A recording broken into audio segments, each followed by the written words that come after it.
J'étais un garçon timide. J'étais un garçon qui était impressionnable et impressionné par beaucoup de choses. J'étais pas sûr de moi du tout, très fragile. Et alors, quel élève de ma classe pourrait ressembler le plus à Keating? Il y a certainement un peu d'Overstreet, avec cette naïveté que j'avais. Pudeur aussi. J'étais quelqu'un qui était pas du tout démonstratif, encore moins un exhibitionniste. Il y avait un petit côté mix en moi, maladroit, tombant un peu à côté de la plaque, qui me rendrait certainement un peu charmant, comme mix peut l'être. Overstreet, parce que cette naïveté m'a fait prendre quelques bonnes claques, mais elles font grandir. Oui, le personnage d'Anderson, je bégayais pas, j'avais des crises de spasmophilie, de tétanie, donc en fait, c'était mon bégaiement à moi. Donc oui, il y avait pas mal d'Anderson en moi en fait.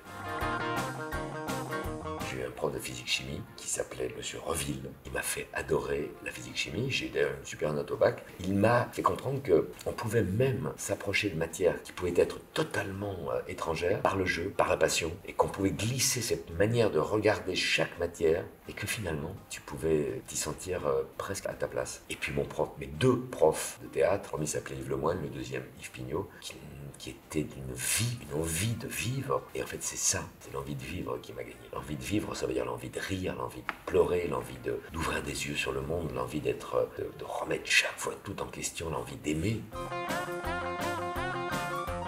Celui que je donne pendant cette pièce, quand il dit, par exemple, quand vous lisez, ne vous arrêtez pas à ce que pense l'auteur, demandez-vous ce que vous en pensez, soyez vous-même. Tous les autres sont déjà pris. Voilà, c'est ça que j'aurais aimé qu'on me dise. Ce que tu vois, est-ce que c'est une vérité? Est-ce que c'est une illusion? En tout cas, considère que ce n'est pas une vérité et t'iras déjà un peu mieux.